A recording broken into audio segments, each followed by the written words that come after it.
Olá, sejam todos muito bem-vindos.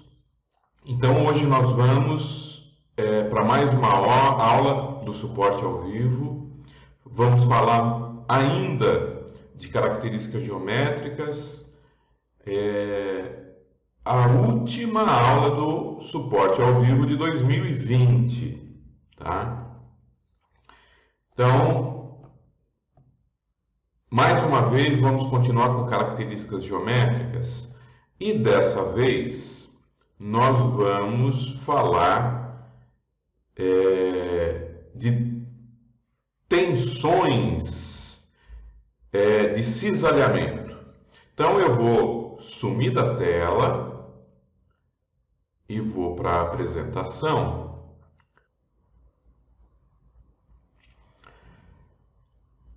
Legal. Bom, vamos imaginar então que nós temos uma seção qualquer, neste caso aqui é uma seção em T, cujo centro de gravidade está localizado nessa posição, e nós temos os eixos Y e Z. Pelo teorema de Cauchy, a tensão longitudinal é igual à tensão de cisalhamento transversal. Então, tal L é igual a tal. Se nós pegarmos uma seção qualquer, nós vamos ver que essa tensão de cisalhamento é igual a essa tensão de cisalhamento. Vejam o sentido dos vetores, que é igual a essa tensão de cisalhamento. Veja o sentido dos vetores, que é igual a essa tensão de cisalhamento. Então, a tensão de cisalhamento na flexão, ela vai tentar trazer este ponto para cá, ela vai tentar trazer este ponto para cá, vai tentar trazer este ponto para cá, este ponto para cá, de tal forma que ela vai tentar distorcer a seção original, tentando fazer isso aqui com ela. Então, é como, não é a mesma coisa, mas é como se surgisse uma tração aqui e uma compressão aqui. Tá? Aliás, essa é a base para a gente trabalhar com campos de tração nas estruturas metálicas ou com bielas de compressão nas estruturas de concreto. Mas essa é só uma observação. A tensão de cisalhamento num ponto é igual à força cortante atuando naquela seção transversal vezes o momento estático naquele ponto, dividido pelo momento de inércia da seção, vezes a largura da seção aonde nós queremos estabelecer a tensão de cisalhamento.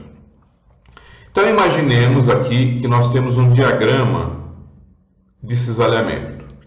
Percebam que quando eu tenho uma largura grande, eu tenho uma tensão de cisalhamento pequena.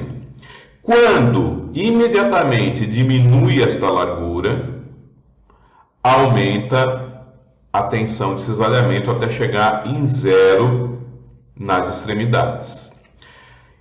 Muito bem, então, se eu quero a tensão de cisalhamento num determinado ponto, por exemplo, aqui, afastado Y do eixo que passa pelo centro de gravidade da seção, eu tenho que determinar qual é a força cortante que nessa seção transversal, achar o momento estático naquele ponto, ou seja, em relação à seção que está abaixo daquele ponto, dividir pelo momento de inércia em relação ao eixo que eu quero analisar, estou analisando o eixo Z, e multiplicar pela largura dessa região, B. Legal, então é isso que nós vamos fazer a partir de um exemplo completo. Então agora eu vou fazer um exemplo com tudo que nós discutimos nessas últimas aulas sobre características geométricas, sobre tensões. Vamos lá. Então eu tenho uma viga. Essa viga, ela tem dois apoios articulados, do jeito que está apresentado nessa figura. Temos uma carga concentrada de 0,4 toneladas a 2 metros do apoio esquerdo e a 3 metros do apoio direito. E essa viga é feita de um material cujo módulo de elasticidade é igual a 100.000 kgf por centímetro quadrado. E tem esta seção transversal. É um retângulo que tem um vazio de 10 por 20 nessa posição. Então tem um vazio. Primeiro, eu quero determinar os diagramas de esforço solicitante, momento fletor e força cortante, porque aqui nós não temos força normal. O diagrama de tensão normal na seção mais solicitada. Ora, o que nós vamos fazer? Nós vamos achar o centro de gravidade, vamos determinar o diagrama de tensões normais e achar a tensão na seção mais solicitada, que é a seção extrema para compressão e a seção extrema para tração. Daí, nós vamos fazer o diagrama de deformação na mesma seção transversal em que nós temos o diagrama de tensão normal traçado nesse item B, que nós vamos fazer para onde nós temos o momento máximo. Na sequência, finalizando, eu vou querer determinar neste ponto B, que está afastado 15 centímetros da base da seção transversal, a tensão de cisalhamento e o momento fletor, a tensão normal e a tensão de cisalhamento no ponto B, na seção que for mais solicitada a força cortante. Bom, nós já sabemos que a seção mais solicitada a força cortante de uma viga biapoiada vai ser nos apoios, né? Então isso a gente já sabe. Então vamos seguir passo a passo para resolver esse exemplo aqui. Primeira coisa, eu tenho aqui o diagrama de corpo livre, o esquema estático, para determinarmos as reações VA, VC e HA. HA a gente já sabe que ela é zero, né? Então, somatória de forças na horizontal igual a zero. Como eu não tenho nenhuma outra força na horizontal, ela continua HA sendo zero. Daí, eu posso fazer somatória de momento no ponto A. Ora, somatória de momento no ponto A é igual a 0,4 vezes 2, está aqui, 0,4 vezes 2 no sentido anti-horário, que eu vou dizer que é, no sentido horário que eu vou dizer que é positivo, menos VC vezes 5 metros. Por quê? Porque VC está no sentido anti-horário. Isto aqui tem que ser igual a zero. Muito bem. Então, VC será igual a 0,4 vezes 2, 0,8 dividido por 5. 0,8 dividido por 5.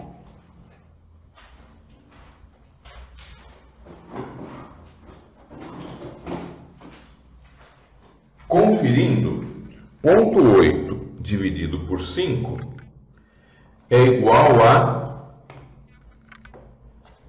0,16. Então, nós temos, devido a esta ação concentrada, VC igual a 0,16. Portanto, do outro lado, ponto 16 menos 4, nós temos desse lado de cá, esquerdo, 3,84. Agora eu vou fazer a mesma coisa para esta ação uniformemente distribuída, que é 0,2 multiplicado por 5, me dá uma força equivalente de 1 tonelada.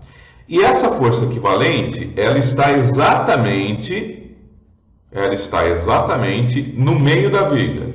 Se eu estar no meio da viga, então eu somo meia tonelada aqui e meia tonelada aqui.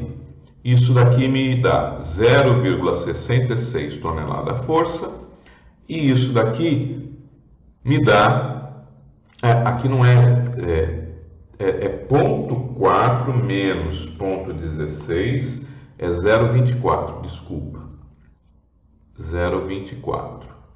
0,24 mais 0,50 igual a 0,74. Então eu fiz de um outro jeito, ao invés de ficar fazendo isto separadamente, eu já fiz direto as reações, tá? Então, corrigindo aqui, eu tinha subtraído 0,16 de 4. Na verdade, é 0,16 subtraído de 0,4, que é 0,24. Reação VA 0,74, legal, tá certo. Reação VC 0,66, legal, tá certo. Agora, eu tenho tudo, deixa eu apagar um pouquinho isso daqui, para traçar os diagramas de momento fletor e diagramas de força cortante. Pronto, dei uma limpada aqui para a gente traçar esses diagramas. Vamos lá. Só vou pegar e escrever aqui os valores de VA 0,74 aqui e VC 0,66 aqui. Então eu posso começar a traçar o diagrama de força cortante, porque eu sei que aqui eu tenho 0,74, tá aqui, olha, já ponho 0,74. À medida que eu ando do ponto A até chegar na carga de 0,4, eu não tenho nenhuma força transversal atuante. E quando eu chego imediatamente à esquerda do 0,4, eu vou ter uma quebra do diagrama. Então, desculpa, eu não vou ter nenhuma carga, eu vou ter um carregamento uniformemente distribuído aqui de 0,2 toneladas, 0,2 toneladas por metro. Então, se eu tenho um diagrama, um carregamento uniformemente distribuído, significa que a minha função momento é uma função de primeiro grau. Então, basta eu determinar este ponto aqui, porque este outro eu já tenho, e ligar por uma reta. Ora, se eu tenho 0,74, andei 2 metros com 0,2, 2 vezes 0,2 dá 0,4. 0,74 menos 0,4 dá 0,34. Então, eu marco 0,34 aqui. Ligo esses dois pontos. Tenho o primeiro diagrama de força cortante. Daí, eu tenho uma força concentrada de 0,4. Ora, se eu tenho 0,34, isto mais isto tudo aqui tem que somar 0,4. Portanto, se eu tenho 0,34 aqui, o que resta para baixo é 0,06. Tenho este ponto, Tenho esse ponto porque eu tenho a reação. Está aqui, 0,66. Marco isso daqui. Tenho imediatamente o diagrama de força cortante. Aqui é positivo, pela convenção que a gente já discutiu. Aqui é negativo, pela convenção que a gente discutiu. Isso daqui também, como eu tenho um carregamento uniformemente distribuído aqui, é uma função de primeiro grau. Ora, eu já sei o seguinte: se isto daqui e isso é uma função de primeiro grau, para traçarmos o diagrama de momento fletor, isto daqui será uma função de segundo grau e isso daqui também será uma função de segundo grau. Se a força cortante é positiva, o momento fletor é crescente. Se a força cortante é negativa, o momento fletor ele é decrescente. Está aqui. Muito bem. Então nós vamos determinar o momento fletor exatamente embaixo dessa força concentrada. O momento fletor embaixo dessa força concentrada vamos chamar de ponto B. O momento fletor em B é igual a 0,74 vezes a distância de 2 metros menos este carregamento que tem uma força equivalente de 0,2 vezes 2, uma força equivalente de 0,4 tonelada força afastada de 1 metro, menos 0,4 vezes 1. Portanto, o momento em B será igual a 0,74 vezes 2 menos 0,4. 1,08 tonelada força vezes metro. Está aqui, olha. Então eu pego e traço 1,08 tonelada força vezes metro. Ora, eu sei que isso daqui, tanto de um lado quanto do outro, será uma função de segundo grau. Então eu ligo esses dois pontos aqui por uma reta, faço a mesma coisa do lado de cá e vou, o que a gente chama, pendurar desta reta até aqui, PL2 sobre 8. Eu penduro PL2 sobre 8 deste lado de cá e penduro PL2 sobre 8 desse lado de cá. Muito bem, para esse lado esquerdo, PL2 sobre 8 é igual a 0,2 vezes o L do trecho, que é 2 ao quadrado, dividido por 8. Ponto 2 vezes 2 ao quadrado, que é 4, dividido por 8, resulta em 0,10 tonelada força metro. Está aqui. Do outro lado, o PL2 sobre 8 é igual a ponto 2 vezes o L ao quadrado, que é o 3 ao quadrado, tudo isso dividido por 8. Isso aqui é igual a 9 vezes ponto 2 dividido por 8, 0,225 tonelada força metro. Está aqui. Então eu pego deste ponto para cá e faço em escala 0,10. Pego deste ponto para cá e faço em escala 0,225. Como é que eu traço essa parábola? Eu repito este comprimento aqui, eu repito aqui, mais 0,10. Ligo esses pontos. Traço uma tangente aqui. Então, olha, a parábola ela tem que tangenciar este lado, tem que tangenciar este lado do triângulo e tem que tangenciar essa reta. Então, eu traço a parábola. Faço a mesma coisa aqui. Jogo para cá o 0,225. Ligo esses pontos aqui por uma reta. Faço uma tangente paralela a essa daqui, ó.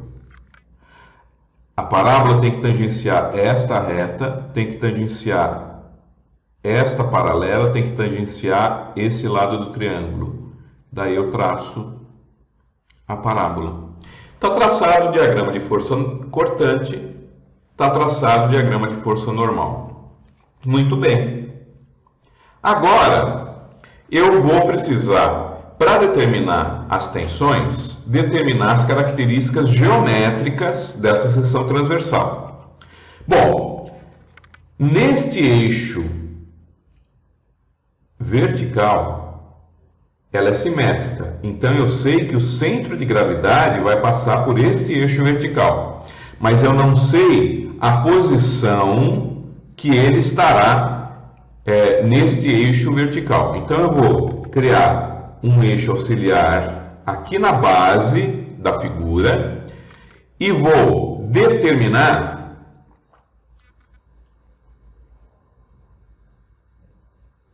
a dimensão y que me dará a posição do centro de gravidade. Como é que eu faço isso? Ora, a posição do centro de gravidade é igual ao momento estático da seção dividido pela área da seção. Qual é o momento estático em relação a esse eixo auxiliar? Vamos calcular?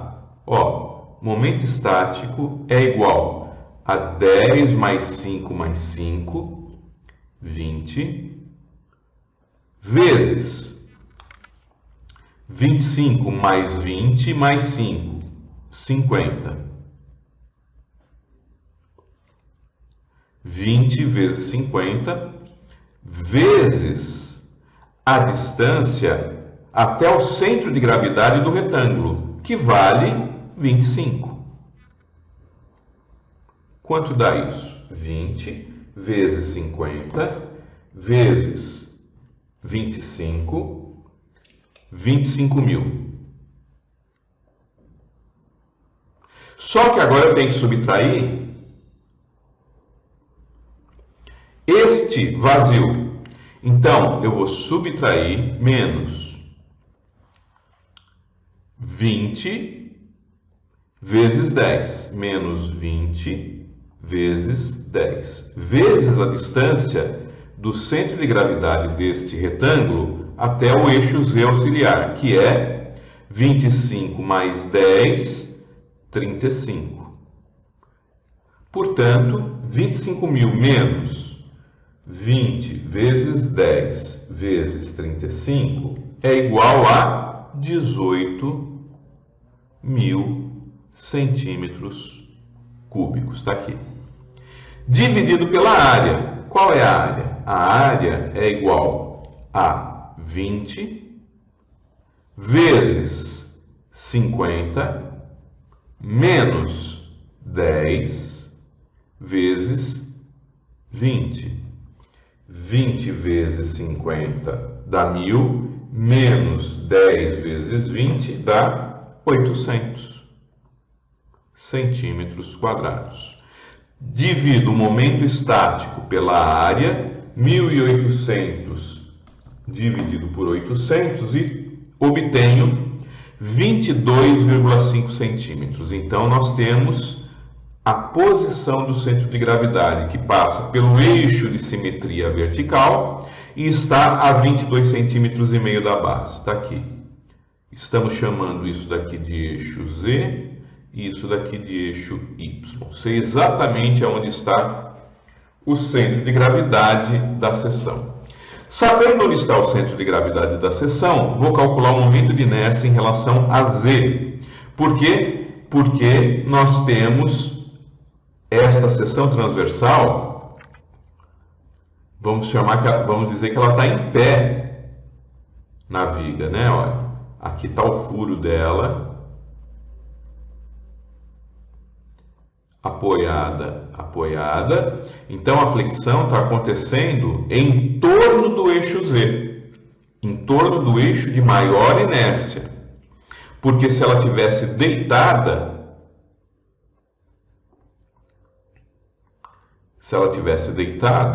apoiada, o que não é o recomendável, porque ela fica antieconômica, daí eu precisaria calcular em torno do eixo Y. Tá bom? Legal. Então, não é isso que está acontecendo, é isso daqui. Ela está sendo fletida em torno do eixo de maior inércia. Ora, basta nós calcularmos o Z de dois retângulos e somarmos a ele o transporte que a gente viu na aula passada. Só que eu vou pegar,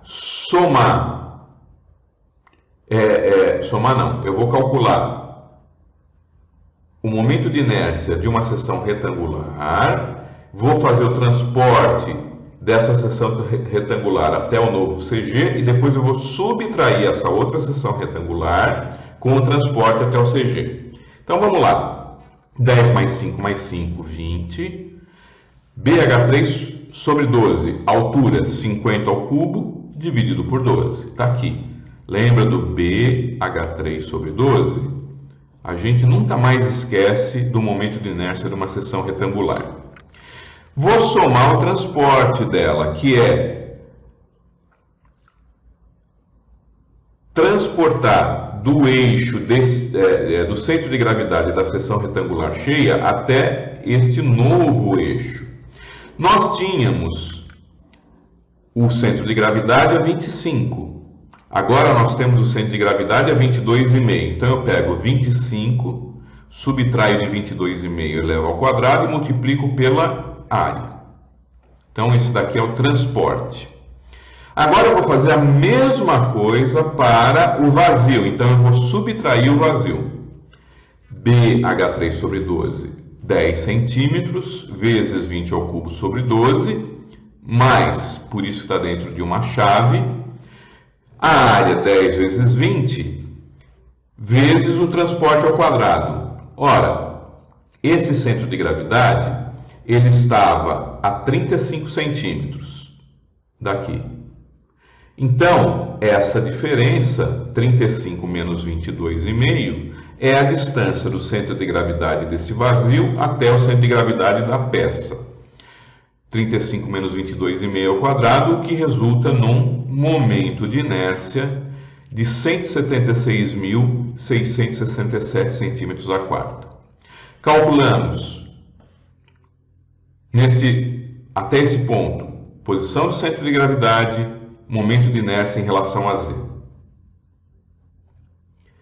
Agora, como nós estávamos, o problema está pedindo, eu quero determinar a tensão normal na seção mais solicitada e fazer o diagrama de deformação na seção transversal. Deformação específica. A seção mais solicitada pela tensão normal é onde ocorre o momento máximo. Então nós vamos determinar aqui neste ponto em que o momento vale 1,08 tonelada-força vezes metro, a tensão normal, na seção mais solicitada da veiga.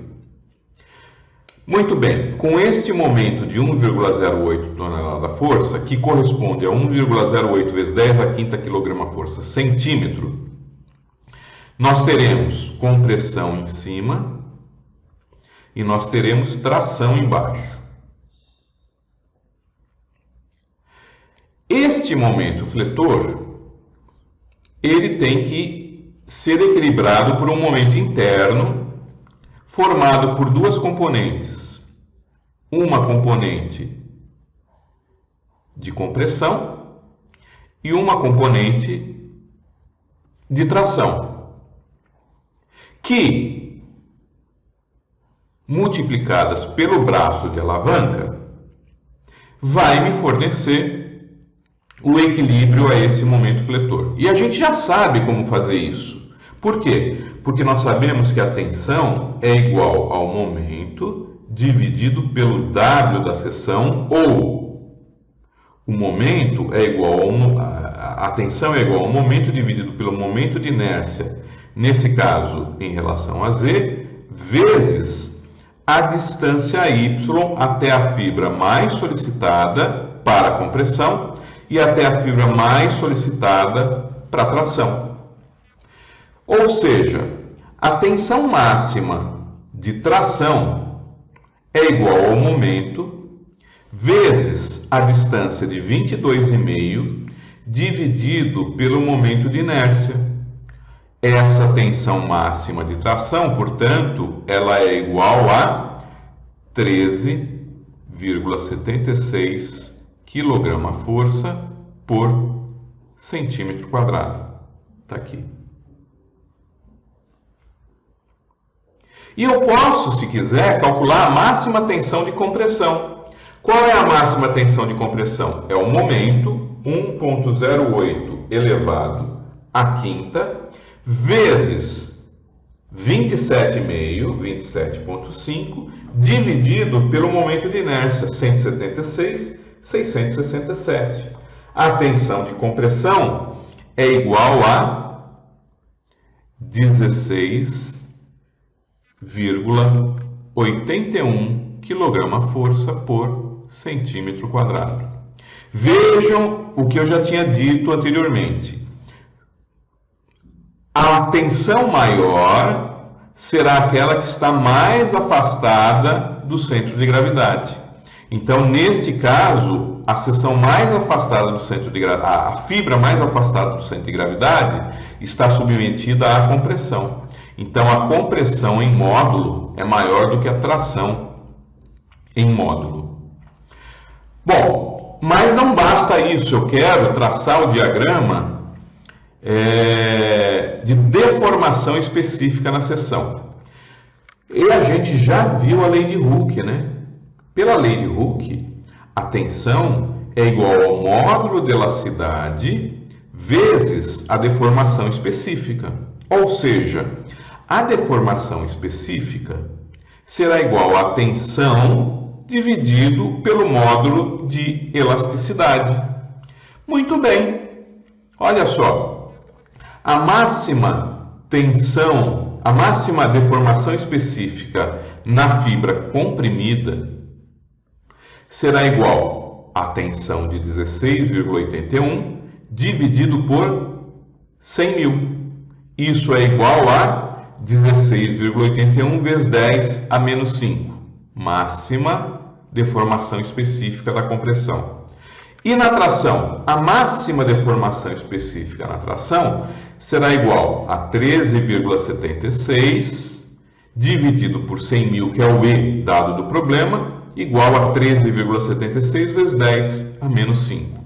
Então, nós temos aqui um encurtamento da fibra superior maior do que o estiramento da fibra inferior. Por quê? Por causa da posição do centro de gravidade dessa seção. O problema ainda solicita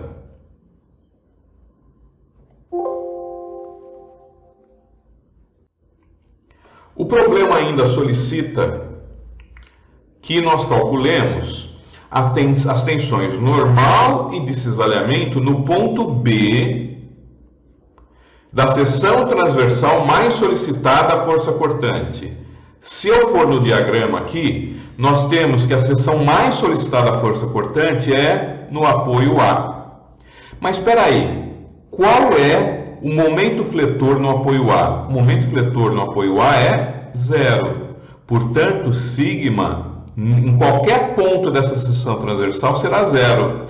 Ao mesmo tempo que a tensão de cisalhamento será máxima nessa seção. Então, eu vou determinar a tensão de cisalhamento no ponto B. Como é que eu faço? Bom, tenho aqui que a força de cisalhamento máxima é igual a 0,74 tonelada-força ou 740 kgfm. Então, nessa seção nós já vimos, momento é igual a 0, a tensão em qualquer ponto dessa seção transversal é igual a 0. Mas agora eu quero determinar a tensão de cisalhamento no ponto B. E essa tensão de cisalhamento será igual à força cortante máxima na seção, vezes o momento estático no ponto B, dividido pela largura dividido pelo momento de inércia. Momento estático no ponto B. Vamos lá, com bastante calma. 20 vezes 15. Momento estático no ponto B. Momento estático no ponto B. 20 de largura vezes 15. Está aqui, ó. Momento estático em relação ao ponto B. Centro de gravidade está aqui. Momento estático em relação ao ponto B. A gente vai calcular a área abaixo do ponto B. Então, a área 15 vezes 20. Vezes a distância do centro de gravidade deste retângulo até a posição do CG. Aqui nós temos 7,5 centímetros, né? Metade de 15. Então vamos lá. 22,5. Está aqui 22,5. Essa distância daqui até aqui. Né? Menos 7,5 centímetros. Né? 7,5 menos 7,5. Vamos lá. Opa, menos 7,5. Então, o momento estático no ponto B é 4.500 centímetros cúbicos. Pronto, eu já tenho tudo para calcular a tensão de cisalhamento no ponto B. A tensão de cisalhamento no ponto P é igual à força cortante máxima na seção vezes o momento estático no ponto B, dividido pela largura no ponto B, dividido pelo momento de inércia da seção. A tensão de cisalhamento é igual a 0,94 kgfm por centímetro quadrado. Portanto, resolvendo o problema, sigma no ponto B é 0, tensão de cisalhamento 0,94 kgfm por centímetro quadrado. E se eu quisesse a tensão de cisalhamento em relação, vamos lá, vou fazer aqui o ponto B a 20 centímetros. 20 centímetros, vou chamar de ponto C. O que muda? Muda que máximo muda? Não. B muda? Não. JZ muda? Não. Muda o momento estático. Como eu estou não mais a 15, mas estou a 20 centímetros, então, a hora que eu calculo o momento estático, isso daqui dá 22,5 menos 10. 22,5 menos 10 é igual a 12,5 vezes 20 vezes 15. O momento estático no ponto C é igual a 3.750 centímetros cúbicos.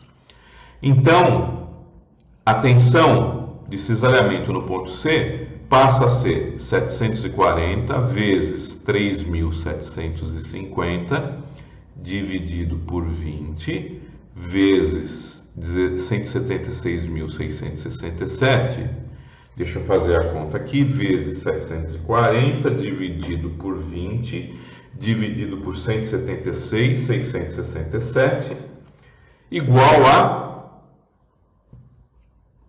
0,78 kgfm por centímetro quadrado. Vejam que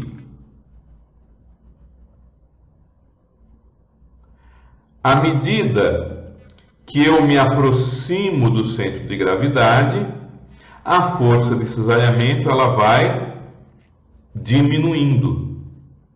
Então, eu tenho uma força de cisalhamento. Opa, eu acho que eu fiz alguma coisa errada. Peraí. Aqui também não é 15, desculpa, aqui é 20. Oh, quase que eu piso na bola com vocês, hein? Vamos lá. 20 vezes 20 vezes 22,5 menos 10 igual a 5.000. Eu achei estranho que estava diminuindo. Igual a 5.000. Aqui é 5.000. quase que escapa. Vezes 740, dividido por 20, dividido por 176,667. Então, a tensão não é essa daqui, não.